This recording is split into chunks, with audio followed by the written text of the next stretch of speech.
Yohana 17 turasoma umurongo wa 11 cyo dusimbira ku wa 14 dushitse ku 18. Yohana 17 umurongo wa 11 haravuga ngo sinkiri mwisi ariko bo bari mwisi nanje ndaje kuri wewe data wera ubazigamire mu izina ryawe wampaye ngo babumwe nkuko natwe turi umwe.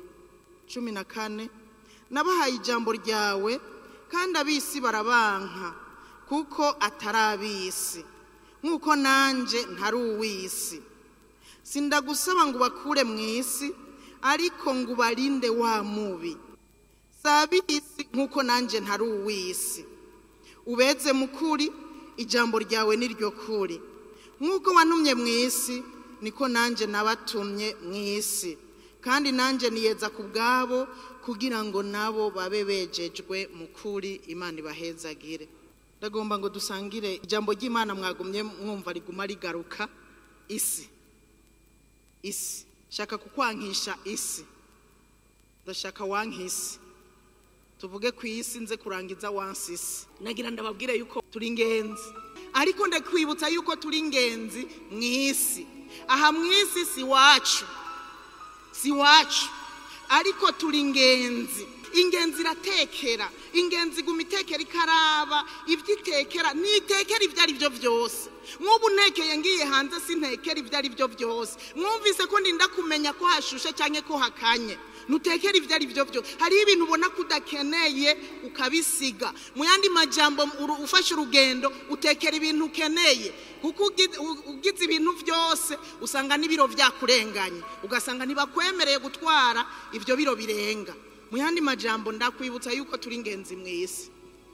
Aha isi si wacu turi ingenzi turiko turagenda. Icyo ukwiye gutekera kumbure turabandanya tubivugana ko ndakubwira icyo uza gutekera. Icyo ukwiye kugumutekeye icyo ari cyo.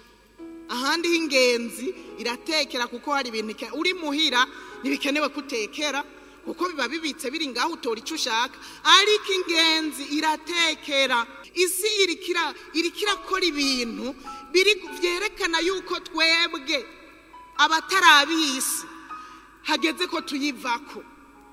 Hariko haraba ibintu bigaragara isi byabihigisi ku buryo abatarabisi vyababi ariko abisi birabaryoheye. Bariko babikora bibaryoheye. Bariko barondera gukora nyene ivyo vyinshi nyene bitubihira ariko bobo bibaryohera. Isi rero irikira twirukana. Rero twebwe nagira ndabibutse ngo ntiturabisi. Yesu yaranabivuze aha hantu dusomye yarabivuze neza aravuga ngo muri mwisi bari mwisi ariko sabisi. Ariko avyibutsa papa wo mwijuru ngo bari mwisi ariko sabisi. Burya natwe turi mwisi ariko ntiturabisi. Turi ingenzi turiko turagenda turiko turahaca tugenda. Iwacu ni mwijuru turi ingenzi rero. Usomye Yohana yaranditse mu cete ca mbere igice ca 5 umurongo wa 19 arandika aravuga ngo turazi yuko turabimana kandi isi yose iri muri wa mubi. Turazi yuko turabimana twebwe. Mbega woba ubizi? Mbega woba waragizwe uw'Imana ko uri hano uno munsi? Woba waragizwe uw'Imana? Woba ubizi kuri Imana? Ikiduhindura abana b'Imana mwoba mukizi nukwakira Yesu nk'umwami n'umukiza. Nukwizera Yesu hanyuma bikaduhindura abana b'Imana tugaca turongorwa na mpwemu yera tukarushiriza kuba abana b'Imana. Twebwe rero Yohana yari karandika aravuga ngo turazi ko turab'Imana kandi burya isi yose iri muri wa mubi. Isi burya iganjwe na wa mubi. Umwami w'iyisi ni Satani n'abakozi biwe bamufasha kuganza. Arafise abamufasha kuganza inosi ariko umwami wayo ni Satani. Kandi ni wacu turafise umwami. Haleluya. Nibave bibaza bisi ngo nibo bafise umwami gusa. Natwebwe turafise umwami. Haleluya. Kandi umwami wacu atandukanye n'umwami w'abisi. Umwami wacu ntasanzwe. Umwami wacu arakomeye. Haleluya. Iyisi iri muri wa mubi. Iyisi iganjwe na wa mubi. Yohana ari muri cya kizinga Patimo mu byahishuriwe Yohana usomye muri cya gice cya 12 mu gice cya 12 umurongo wa 12 haravuga ngo ibara rizobonwa n'isi n'ikiyaga, kuko Satani yabamanukiye ari n'inzigo nyinshi azi ko afise igihe gito.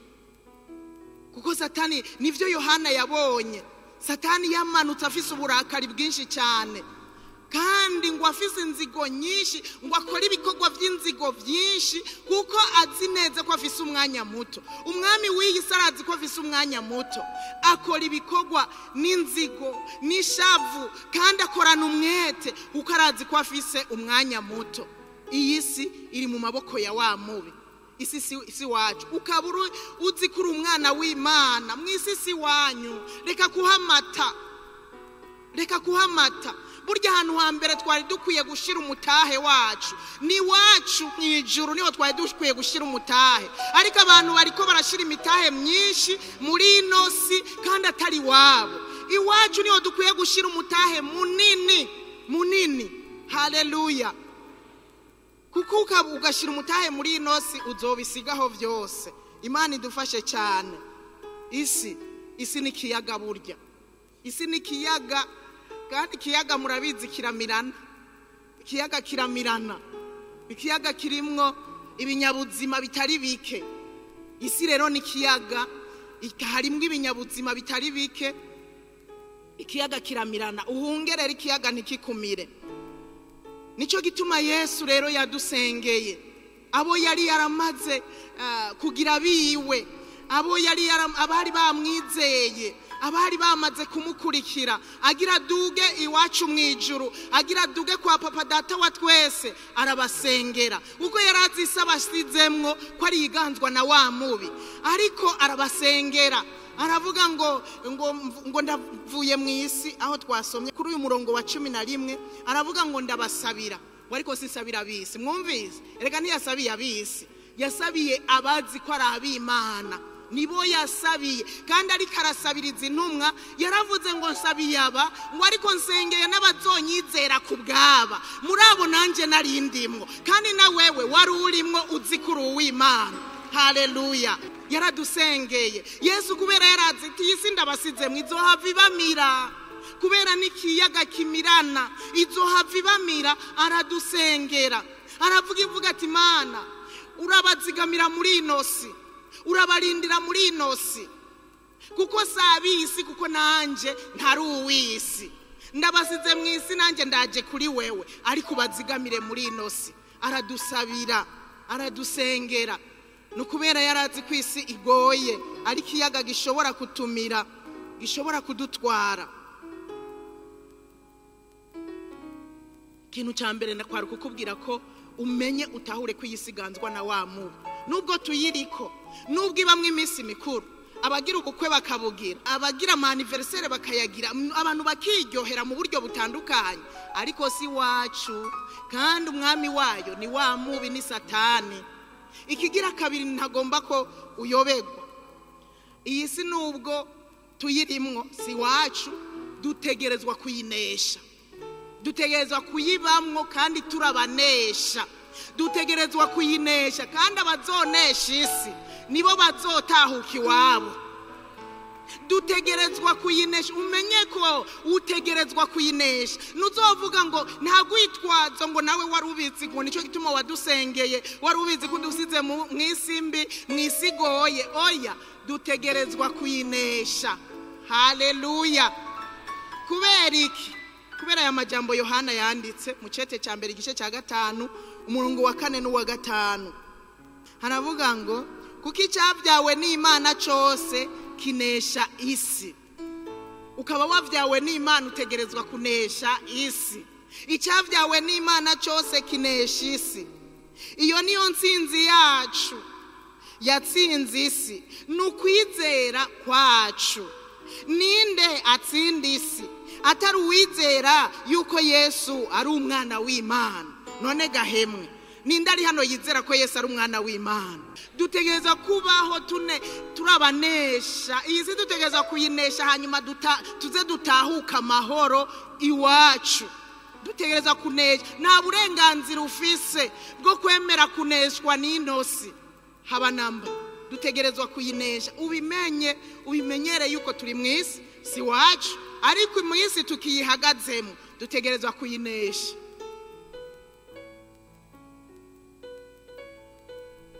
Usomye ku murongo wa 5 haravuga ngo ninda atsinda isi atari uwizera ko Yesu ari umwana w'Imana.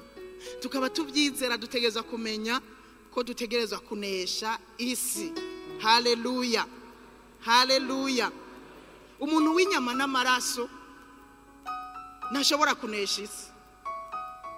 Umuntu w'inyama n'amaraso ntashobora kunesha isi, ahubwo iramunesha ikamugira uwayo bwite.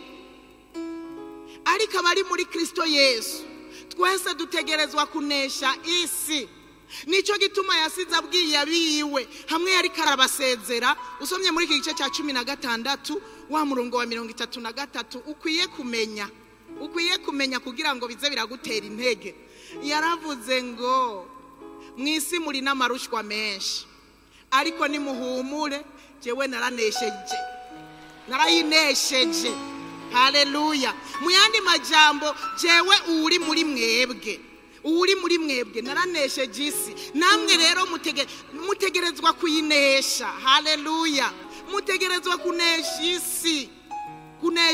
Ibyo utegerezwa kunesha byo muri inosi duhava tubigerako, ariko umenye ngo utegerezwa kunesha uko Yesu yaranesheje. Turi n'amarushwa muri inosi kubera si wacu, turi ingenzi. Nta kuntu tutogwanywa hemwe, nta kuntu tutogwanywa kuko turiko turahaca turengana, kandi dusa n'abayibayemwo. Satani urumva tumwokipiye isi yiwe. Rero kutugwanya nibisanzwe, nico gituma mwisi tugira amarushwa atandukanye. Ariko Yesu yaravuze nimuhumure, nimutekane, nimutinye ko nanesheje namwe muzonesha. Nimutinye jewe ndi muri mwebwe, ko ndi muri mwebwe namwe mukaba muri jewe, namwe muzoba abanesha.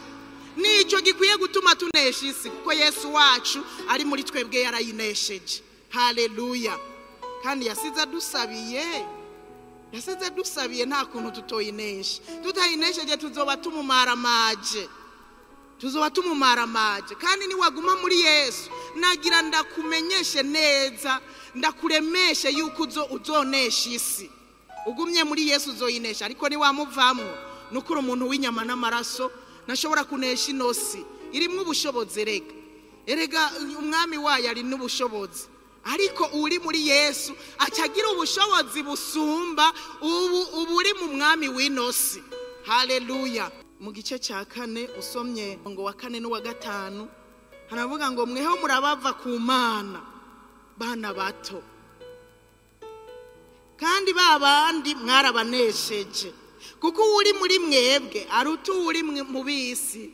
Haleluya. Mwebwe murabava ku Mana. We uri hano wakiriye Yesu uruva ku Mana.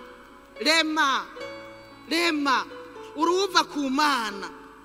Uri muri wewe arakomeye gusumba uri mu bisi, kandi babandi twarabanesheje kandi tuzobandanya kubanesha. Haleluya, haleluya. Twarabanesheje kandi tuzobandanya kubanesha, kuko uri muri twebwe arakomeye, arahambaye, n'umunyenkomezi, n'umunyabushobozi gusumba uri mu bisi. Naho uwo mengo basa n'abakomeye uzoze wibuka, ntuzujugumire. Ubonye bisa n'ibikomeye kirazira kujugumira. Uzuvyibutse ngo ubihangara ubibwire ngo wari ubizi yuko uri muri jewe yakunesheje, wari ubizi yuko uri muri jewe aruta uri muri wewe. Turabaruta, nibaze baratugirira iterabwoba. Turabaruta, turakomeye kubaruta, kubera uri muri twebwe arakomeye kubaruta. Haleluya. Kirazira gutinya, uhagarare neza, ingenzi ihagaze neza. Uhagarare neza kugira dushobore kuzotahuka amahoro, tutagira n'ibirabagu. Tutagira ibirabagu atanagashatsi katuvuyeko, kubera uri muri twebwe arakomeye gusumba uri muri bo. Haleluya. Icya 3 tutegerezwa kumenya, oya reka nsome umurongo wa 5. Abo nabava mu isi, abo twanesheje nabava mu isi, nico gituma bavuga ivy'isi, abisi bakabumvira. Ariko tweho turabava ku Mana, uwuzi Imana aratwumvira. abo nyene twanesheje, abo baganzwa na wa mubi, abo bisi ntibumvira Imana, bavuga iby'isi, bumvira umwami w'isi, ariko ntibashobora kumvira Imana. Bisigura ngo wewe uzi kuri uw'Imana wari ukwiye kubaho wumvira Imana, ubeho wumvira Imana, niho uw'isi atazokunesha. Ahandi utumvira Imana n'utumvira Imana uzoba uri kuragaragaza kuri uw'isi, uzoba uri kuragaza ko utumviye Imana, uzoba hariho uwundi wumvira. Umwami w'inosi niwe uzoba wumvira, ariko birakwiriye ko wumvira Imana kuko murazi ko turabi Imana. Haleluya. Icya gatatu dutegerezwa kumenya, utegerezwa kumenya ibi bintu vyerekana yuko utari uw'isi, ukabimenya. Hariho ibiranga bisi, hariho n'ibiranga abatarabisi ab'Imana. Utegerezwa kubimenya. Mbega abisi barangwa n'iki? Abatarabisi no kuvuga ab'Imana nabo barangwa n'iki? Baramenyekana abisi, baramenyekanira mu nyambaro, baramenyekanira mu nyifato, baramenyekanira mu mvugo, baramenyekana abisi. Ariko kandi n'ab'Imana nabo nyene baramenyekana mu nyambaro, baramenyekana mu mvugo, baramenyekana mu nyifato, baramenyekana uwo bumvira uwo ari we n'uwo batumvira, biramenyekana. Haleluya. Utegerezwa rero kubimenya. Icya mbere, reka mpere kumvira Imana, mpere kuri aba b'Imana batarabisi. Aba bantu batarabisi, ikintu cya mbere kibaranga, bamenya ngo kubera iwacu ari mu ijuru, aho twiteze ko umukiza wacu azova, bashira umutima ku vyo mu ijuru, ntibawushira ku vyo mu isi. Ibiranga abaja mu ijuru, ibiranga batarabisi, bazokumenyera ku vyo ushize ku mutima.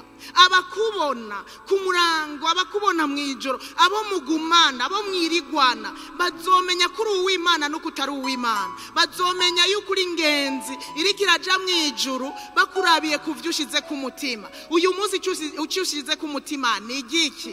Ab'Imana, abiwacu mu ijuru, abariko baragenda baja mu ijuru, barangwa no gushira umutima ku vy'ijuru. Haleluya.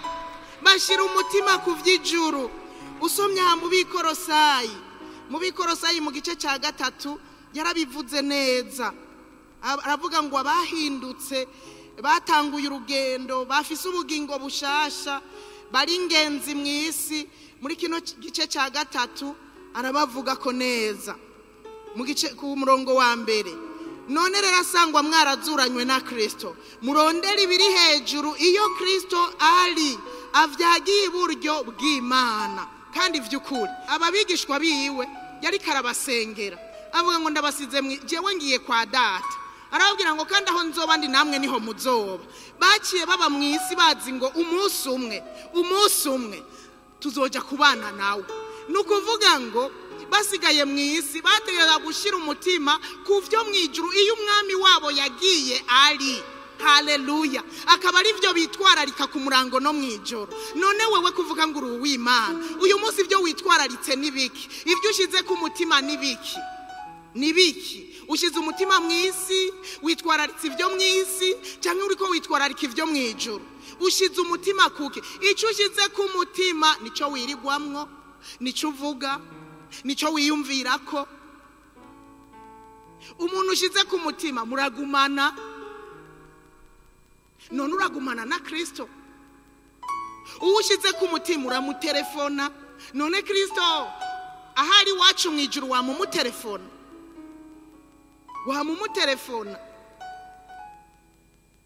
Abi wacu mu ijuru batarabisi, bashira umutima ku vyo mu ijuru. Sinzi uyu munsi uko bimeze, kugira ngo wisuzume muri wewe urabe vy'ukuri ko mvuga ngo ndi uw'Imana. Vy'ukuri nshize umutima ku vy'ijuru, nshize umutima ku vya Kristo, nshize umutima ku vy'Imana. Ubibamwo kangahe? Uvyiyumvirako kangahe?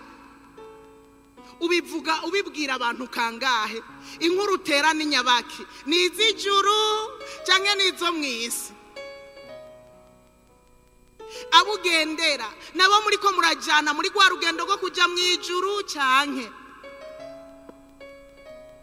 urazi ko hari abantu babesha ngo bariko baraja mu ijuru kandi bariko bajana n'abisi. Nibi rero vyama binantangaza, umuntu ugasanga yitwa ngo yarakijijwe, ugasanga abagenzi bo hafi babana mu tuntu twose n'abisi, nukuvuga batarizera Yesu. Ugasanga nibo bagenzi bagumana mu tuntu twose, ama anniversaire bagiye ku kiyaga barajana, bagiye gufata gafanta barajana, akajana ngo nta kibazo ngo none kwanywa ivyiwiwe nanje nkanywa ifanta yanje. Ewe uzosanga nimusangiye urugendo, twebwe turiko tugira gutya, abandi bariko bagira uko, mwumva tujanye, mwumva turi kumwe. Biraryoshe kugira kujana n'umuntu muhuza kuko ujanye n'uwo mudahuza swata aragutwara wese akagutwara nyene, ugasanga wabayewe canke we ukamutwara. Hari rero abagira ugwitwazo ngo none ngo nomubwira gute ngo tutagumanye. Ewe muragumana amasaha yose mugabo umunsi umwe sinzi ngo ufise sinzi. Abariko baraja mu ijuru bitwararika ivy'ijuru, nivyo bashira ku mutima ku murango no mwijoro. Haleluya. Umurongo wa kabiri uravuga ngo mushire imitima ku vyo mwijuru, nimuyishire ku vyo mwisi. Isi ifise umwami wayo, sinzi rero ko ari we mwami wawe. Ushize umutima ku vyo mwisi biragoye kugira uzohindukire, ushira umutima ku vyo mwijuru. Abitwa ko ari ab'Imana rero icyo urakwiye kukimenya, yuko utegerezwa gushira umutima ku vyo mwijuru, gushira umutima ku gikorwa c'Imana, gushira umutima ku bantu b'Imana, akaba ari vyo wiyumvira, akaba ari vyo ubamwo, akaba ari vyo ukora. Ikindi ukwiye kumenya kandi ukwiye gukora, nimba uri kuraja mu ijuru, usomye ku murongo wa 5 havuga ngo mwici ingingo ziri mwisi.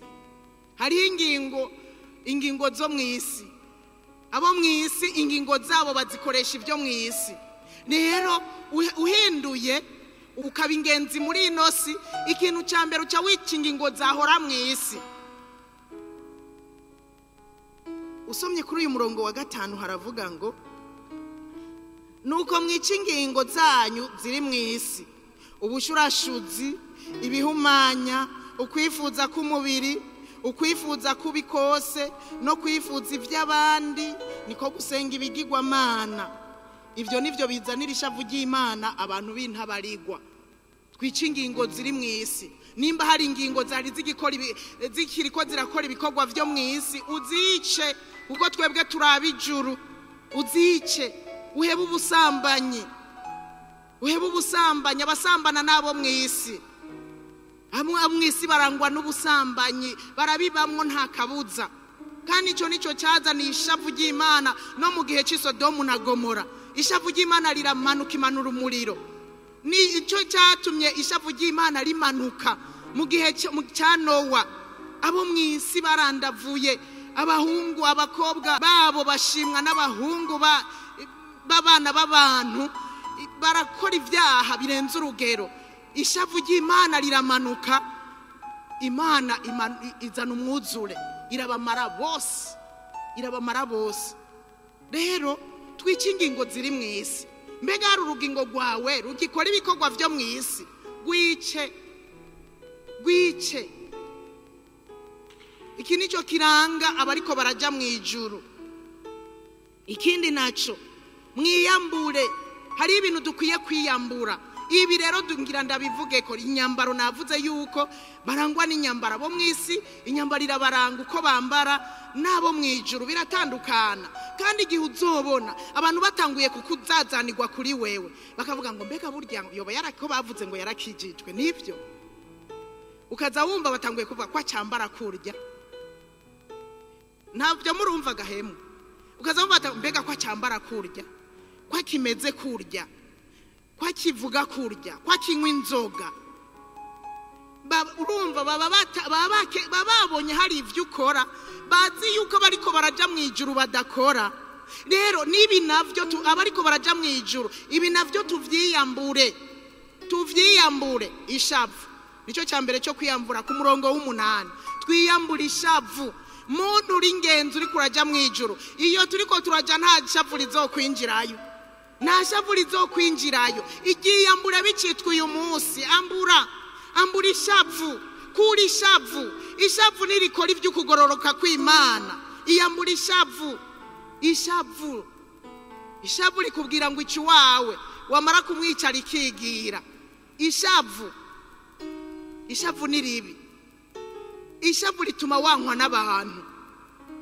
Ishavu giyambure n'ikidayimoni cyitwa ishavu. Wiyambura ishavu. Ikigira kabiri cyo kwiyambura, kujingitwa.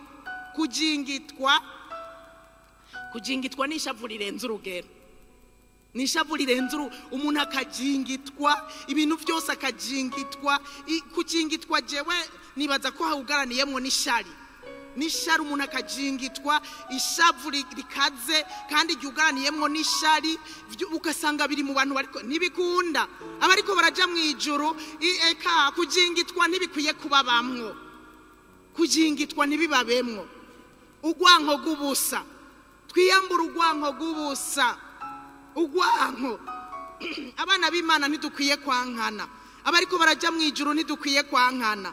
Yesu yavuze ngo ndabasabira kugira babumwe nkuko natwe turi umwe. Tuzovuga ngo turi umwe kandi twankana?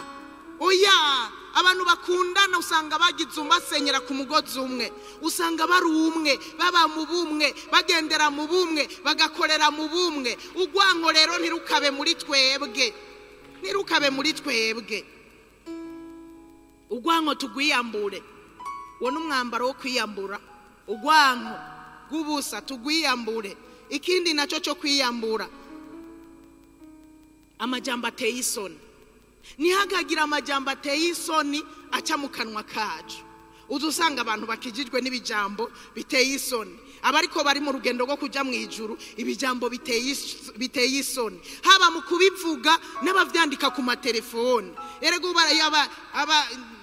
abantu barandikira ibijambo usanga biteye isoni. Nico gituma mukunda gushiramwo n'amakode kugira nibaze gusanga ivyo bijambo biteye isoni ngo babigweko. Ugasanga n'umwana mutoya agatelefone kiwashiramwo kode. Uri kunyegeza iki? Uretse ivyo bicego umwandikiranira by'ibijambo biteye isoni, ugasanga muriko muravuga ibintu n'agatelefone. Jewe namye nibaza ngo burya butelefone butoya nta makode ajamwe, ariko barambwiye ko nabwo babushiramwe amakode.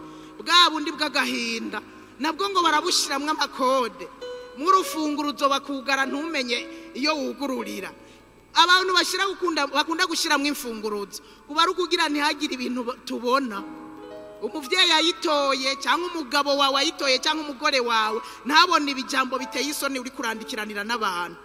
Vyiyambure. Abaja hariya ni abijambo biteye isoni mu kanwa kabo. Mu kanwa kabo n'indirimbo z'amashimwe, mu kanwa kabo n'amatazirano, mu kanwa kabo n'amazaburi. Nivyo biba mu kanwa kabo. Haleluya. Ivyo nivyo kwiyambura. Kubeshana. Nitukabeshane basha turi mu rugendo rwo kuja mu ijuru. Nitukabeshane biragahera. Wiyambura ibinyoma. Wiyambure kubesha. Mugenza we ntukamubeshe. Ivyo ububeshi nibwo buranga abantu ba wa mubi. Kuko Satani niwe shefu w'ibinyoma. Niwe mubeshi wa mbere, nta uzoza murusha. Rero aba wa mubi barangwa no kubesha. None bazodutandukaniriza hehe nimba baja mu ijuru bagenda barabesha, bagenda baravuga ibinyoma? Tubeshana hagati yacu. Nitukabeshane tuvugana ukuri, uko bukeye uko bwije tuyagukuri. Tuvugana ukuri. Ibinyoma tuvyiyambure. Haleluya. Tuvyiyambure.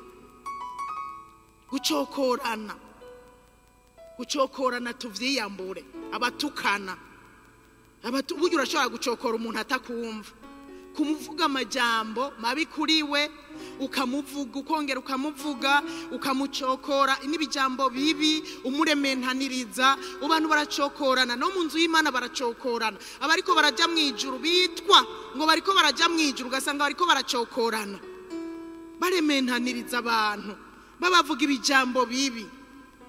Ibyo ntibikwiye kuba muri twebwe, ntibikwiye kuba muri twebwe. Gucokorana, gutukana ntibikwiye kuba muri twebwe. Kwankana kuburyo bariko baraja, ibaza turiko turaja mu ijuru atawuramutse uwundi. Ibaza turiko turaja mu ijuru cya kuri mwene data akaguha yambuka cugira uko. Mugaca muhurira mu nzu y'Imana, twese twavuga papa wo mu ijuru, tukaduza amaboko twese tukaduza twese. Mugabo hari umuntu mwitwa ngo muriko murajana musangiye papa, ugasanga ntumuramutsa. Ivyo bintu ntibibereye abariko baraja mu ijuru. Nivyo kwiyambura bicitwa uyu munsi, nivyo kwiyambura bikaba biri muri wewe. Vyambure, vyambure, vyambure, vyambure hemwe, vyambure. Iwacu ni mu ijuru, ivyo ntibizojayo. Abambaye uwo mwambaro ntibazojayo. N'ibindi vyo kwiyambura. Ubusambanyi bwiyambure, ishari n'inzigo vyiyambure, vyiyambure, kuko ivyo ntibibereye abariko baraja mu ijuru.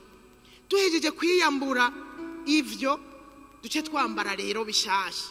Twambara umwambaro ubereye abariko baraja mu ijuru. Umviriza rero umwambaro ubereye abariko baraja mu ijuru, nuko twambare umutima w'ikigongwe.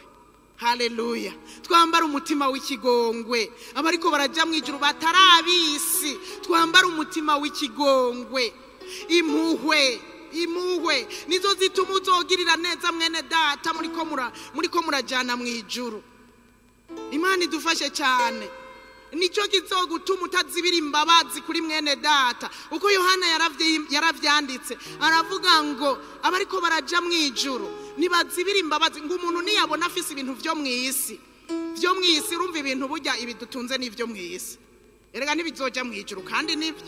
Imiduga, amazu, ibifaranga dufise nivyo mwisi. Yohana yaravyanditse ngo umuntu afise ibintu vyo mwisi akabona mugenzi wa Kenya, ngo akazibira imbabazi kuri uyo, akazibira impuhwe kuri uyo, akazibira ikigongwe kuri uyo nukuri ntabereye kuzoja mu ijuru.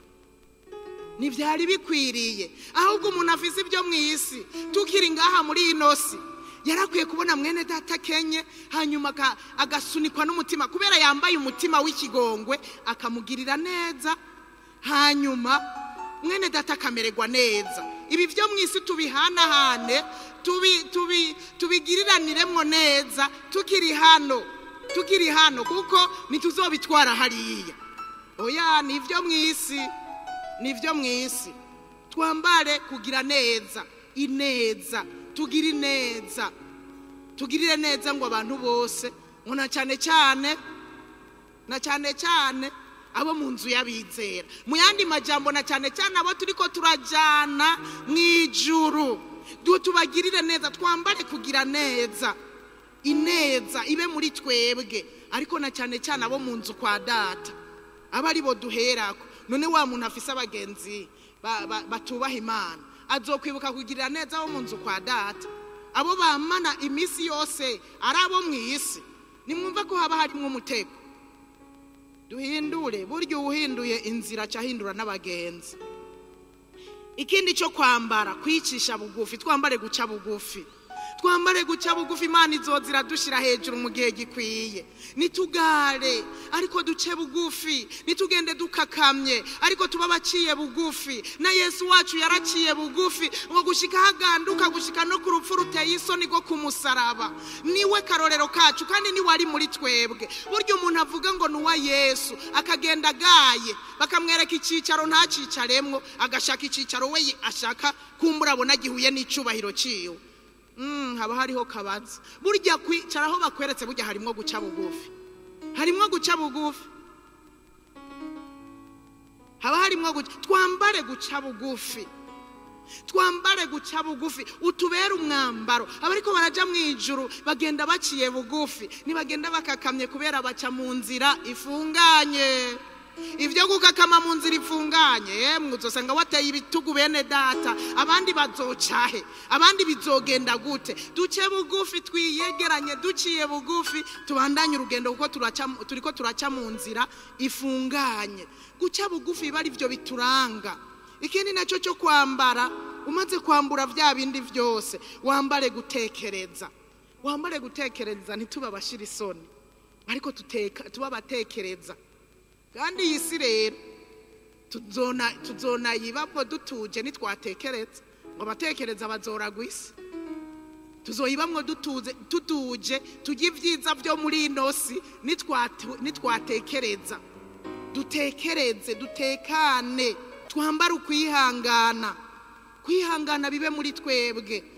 Umuntu atihangana asanga yavuze nabi. Umuntu atihangana yisanga ari karidoga. Umuntu atihangana azokwisanga yatutse Imana. Twihangane, haba mu bibi twihangane, haba mu vyiza twihangane. Kwihangana utubera umwambaro uturanga. Ikindi nacyo dukwiye kwambara, twambara urukundo. Niwo mugozi uzana gutungana.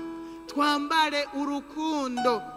Twambara urukundo, kandi ngo nicyo kizoturanga ko turi abana b'Imana. Nitwambara urukundo, nitwagiriranira urukundo, bizogaragara ko turi abana b'Imana. Nabo mwisi babone bajya abantu nab'Imana. Uwo ni wundi mwambaro wo kwambara. Ikigeretse kuri ivyo, amahoro ya Kristo abe mu mitima yacu, tukaba turabako baraja mu ijuru, akaba vy'ukuri turaba Kristo. Kandi Kristo tukaba tuzi ko ari we mwami w'amahoro. Kandi mu kugenda yagiye avuze ngo amahoro yanje ndayabasigaranye, mbere amahoro yanje ndayabagabiye, kandi singaba nk'uko abisi bagaba. None ni igiki cotuma twitwa ngo turaba Kristo tukabaho tutagira amahoro? Amahoro ya Kristo aganze mu mitima yacu, aganze. Kandi burya iyo ufise amahoro urayaha abandi. Iyo ufise amahoro abagukikuje nabo barashobora kugira amahoro. Tubaye amahoro, iki gihugu twokizanira amahoro, kuko amahoro azoba ari mu mitima yacu niyo tuzotanga tugaha abandi. Haleluya. Amahoro ya Kristo aganze. Abantu bariko baraja mu ijuru bama bakenguruka ngo mwame mukenguruka imisi yose. Twame dukenguruka muri vyose. Haleluya. Twame dushima. Bariko baraja mu ijuru barashima, ariko abisi ni ntashima. Nico gituma baguma barondera ibindi vy'umurengera, kuko nivyo baronse ntibabishima. Baguma bashaka ibindi. Dushime, dukenguruke bigenze neza, dushime bigenze nabi, dushime. Haleluya. Ngwico ni Imana itugomba ko muri Kristo Yesu. Itugomba ko amashimwe muri vyose. Ni Imana izonabona ko turabayo. N'abatubonye bazoshinga intaye bavuge bati nukuri umuntu ariko arashima mu bigeragezo nk'ibi, nukuri uyu muntu no w'Imana pe. Bizodushingira intaye tube abakenguruka. Ikigeretse kuri ivyo, ijambo ry'Imana abariko baraja mu ijuru, ijambo ry'Imana ribe muri twebwe rigwiriye, riri mu ubwenge bwose. Ijambo ry'Imana ribe muri twebwe rigwiriye. Uyu munsi muntu uri kuraja mu ijuru, ufise amajambo angahe muri wewe? Ubitsa amajambo angana iki muri wewe? Ko ubitsa ijambo mu mutima ryo ritubuza gucumura, wewe ufise angahe muri wewe? Ubitsa angahe? Nirihe jambo ugenderako? Hari umuntu twahuye cyo bundi ndamubaza, ni wombwira ijambo ry'inkora mutima giwawe, wovuga ngo ni ijambo ry'inkora mutima, cyangwa ijambo woba warabayemwo igihe kanaka ukarigenderamwo urigira igiwawe, kumbure ryakuvanya ahantu rigushikana ahantu worimbwira. Ararondera arabura. Burya warukwiye nukuri omwe ukibuka ijambo ryagufashije cyagihe wari muri cya kibazo kanaka, ijambo wahagazeko ryagufashije rirakuduza, usanga ryagukuye muri vya bindi. Cyangwa ukibuka ijambo wagendeyemwo kugira ushobore gukura ugera aho ugeze. Cyangwa ukibuka ijambo ry'ukwizera wahagazemwo uronka ikintu kanaka. Urashobora no kuronka akazi mu buryo bwo kwizera uhagaze mu ijambo. Nawe ijambo rya Kristo ribe muri twebwe. Ijambo ufise nk'uri karaja mu ijuru ugendana nirihe, abe muri twebwe agwiriye. Amaze kuba muri twebwe duce twigishanya biciye mu majambo y'Imana duhanurane. Abariko baraja mu ijuru barigishanya bakiruranisha amajambo y'Imana nk'uko ndiko ndabigira, hanyuma bakanahanurana biciye mu ijambo ry'Imana. Nibwo buzima bw'abariko baraja mu ijuru, nibwo buzima bw'abariko baraja mu ijuru. Imana idufashe cyane. Impanuro sozera iri muri iki cete nyene Yohana yanditse igice cya kabiri, cete cya mbere Yohana yanditse iki gice cya kabiri ku murongo wa 15, ku murongo wa 15 haravuga ngo ntimukunde isi cyangwa ibiri mu isi. Umuntu niyakunda isi, ugukunda data wa twese ntikuzoba kuri muri we. Impanuro niyi, nimukunde isi nimwanke isi, nimukunde isi, nimukunde isi, nimukunde isi n'ibiri mu isi. Kuronka ibidukwiye dushobora bidutunga n'amahoro, mugabo ntubikunde, ntubikunde, ntubikunde ngo ubigumbire gose. Ugukundira Imana data wa twese kuzoba kutari muri wewe. Iyi niyo mpanuro Yohana yahaye ishengero, nimukunde isi n'ibiri mu isi, kuko umuntu niyakunda isi n'ibiri muri yo, gukunda Imana data wa twese kuzoba kutari muri we. Kandi nababwiye ivyo ukunda, ni wakunda ivyo mu isi uzoca uvyitwararika gusumba ibindi byose, bibe umwitwarariko wawe wa misi yose. Uzokwisanga rero ivyo mu ijuru utari kuravyitwararika, kuko ikiri mu isi cyose, umvirize, kiri mu isi, ibiranga bari mu isi ni ibyifuzo by'umubiri, ibyifuzo by'amaso, ubwibone bw'ubu bugingo. Ibyo ariko ntivyanduruka kuri data wa twese, ariko vyanduruka mu isi. Ibiranga abo mu isi buzuye ibyifuzo by'umubiri. Ikintu cyose babonye baracifuza, ikintu cyose babonye baragishaka, bifuza iby'abandi, bakagera aho bokwica n'abandi kugira ngo baronke ivy'abandi. Kwifuza ivy'umubiri birashobora gutuma abantu bicana, kwifuza ivy'umubiri biratuma abantu basambana, kwifuza ivyifuzo vy'amaso biratuma abantu basambana, biratuma abantu bicana, biratuma abantu bakora ivyo batari gukora. Umuntu agasanga kubw'ibyifuzo vy'amaso, ugasanga yaguze n'ibidakenewe, yarabishije amaso abona impuzu arayishima, niyaragiye kugura impuzu ugasanga yononye n'amahera, ugasanga turiko turonona, turiko dukora ibyaha. Ibiranga abo mu isi ni ibyifuzo by'umubiri, ibyifuzo by'amaso, ubwibone. Ubwibone buragahera, ubwibone buragahera, buragahera. Ubwibone buranga abo mu isi, buranga abo mu isi. Tubwiyambura ubwibone ntibukabe muri twebwe. Igihushane cy'ubwibone n'uguca bugufi. Twebwe twumvise ko twambara uguca bugufi, ariko abo mu isi baba bambaye ubwibone. Ibyo rero si byacu, ibyo nibyo biranga abo mu isi. Rero nimukunde isi, bene data, nimukunde isi n'ibyifuzo byayo n'ibyayo byose, nimukabikunde. Impamvu ni iyo ku murongo wa 17, impamvu ni iyo ku murongo wa 17. Isi iriko irashirana n'ibyifuzo byayo, ariko uwukora ivy'Imana igomba yamaha ibihe bidashira. Mu yandi majambo, isi izokugwaho ngo izokunjwa nk'urupapuro, niko yahishuriwe Yohana. N'uyu munsi isi irahera n'ibyifuzo byayo, nituyikunde tuyanke, turangamize mu ijuru iyo data wacu ari, tumushire ku mutima wose, tumushire ku ivyiyumviro byose, tumukorere tudakebaguzwa, tumukunde n'imitima yacu yose, tumwiyumvireko, tumuvuga. Iki n'igihe cyo kumuvuga, n'igihe cyo kuvuga ibyiza by'ijuru, n'igihe cyo kwamamaza ibyiza by'ijuru, kubera niho iwacu, niho tuzoba ibihe bidashira. Ngo bakora ivy'Imana igomba bazobaha ibihe bidashira. Haleluya. Bobo ntituzohera, ariko abari mu isi bakabamata ku isi nibazoba bakiboneka. isi ngo izokundwa nk'urupapuro none abayiriko bobo mwibaza bizoba byagenze gute? iyi si tuyanke dukunda Imana yacu, dukunda ivy'ijuru. Haleluya. Usomye muri Zaburi ya 24, isi ni iy'Uhoraho n'ibiyuzuye byose ni ivy'Uhoraho, n'abayibamwo bose ni ab'Uhoraho. Rero nimuze dukunde iyi Mana yaremye inosi, nimuze dushira umutima kuri iyi Mana yaremye inosi, nimuze dushira umutima kuri iyi Mana yaremye ibi bintu byose byuzuye mu isi, niyo yabiremye, niyo ifise ububasha. Bavuze ngo ni iy'Uhoraho, si kuvuga ko ari we mwami wayo. Nimuvyumve ngo ndahinduye ngo niwe mwami w'isi, oya. Mugabo aganza isi n'ijuru, afise ububasha kuri inosi. Ashobora kuvuga ijambo rimwe gusa ivy'inosi bigahinduka mu mwanya mutoya. Nico gituma wari wo dukwiye gushira ku mutima.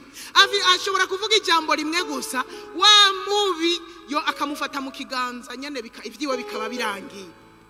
Niwe afise ububasha ku kintu cyose. Abari we dukunda, abari we dushira ku mutima, inosi nayo tuyanke mu izina rya Yesu. Ndagomba ngo dusenge Imana. Cyane ndashaka dusengane n'umuntu azi yuko atarizera Yesu ngo amubere umwami n'umukiza. Kuko nagira ndakubwire ngo utarakira Yesu ngo akubere umwami n'umukiza, uracyari uw'isi, kandi wumvise ko iyi si kirashirana n'ibyifuzo byayo, izokugwaho. Nagomba rero ngo uze winjire muri uyu mugwi cyangwa muri mu bana b'Imana, winjire mu bana b'Imana, uwinjizwamwo no kwakira Yesu akakubera umwami n'umukiza w'ubugingo bwawe. Uhinduka umwana w'Imana, uca utangura urongogwe na Mpwemu Yera, hanyuma utangura urugendo rwo kujya mu ijuru, hanyuma uzorangize neza.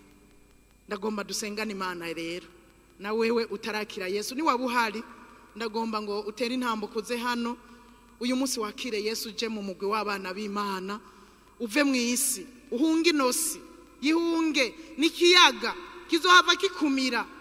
Cyangwa ari n'abantu bagenda cyaramaze kubamira kera. Ndabinginze rero umuntu azi uko atarakira Yesu akigendera muri inosi, hari ingingo zitarapfa zikimase muri inosi, atera intambuko aze dusengane Imana, aze yakire Yesu amubere umwami n'umukiza w'ubugingo bwiwe. Nimba uhari uduze ikiganza, nimba uhari utarakira Yesu nk'umwami n'umukiza, uduze ikiganza tukubone, dushimira Imana. Yesu aguhe umugisha, Yesu aguhezagire cyane. Mutere intambuko muze hano, Yesu abahezagire. Umutima ni umuntu yizeresha,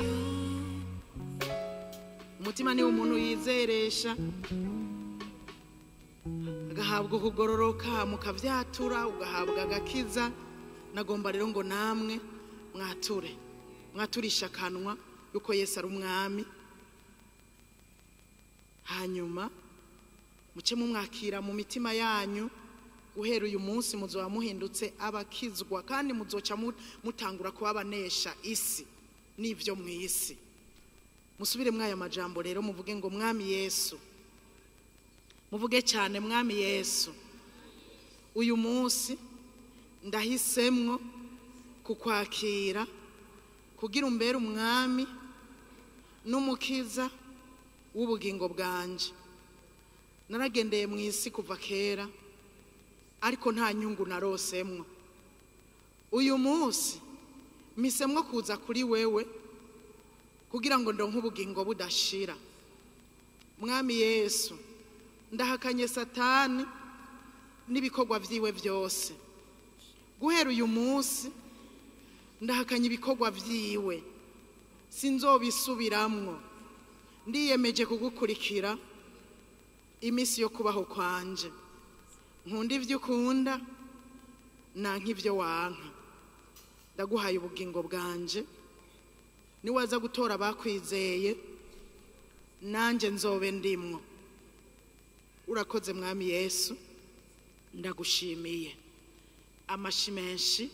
Batanguye urugendo, bahindutse ingenzi, iyi si nikibaye yabo, ariko nabo babaye ingenzi hamwe natwe. tubasengere kugira ngo Imana izobashoboze kubandanya urugendo cyane cyane baze barangize neza.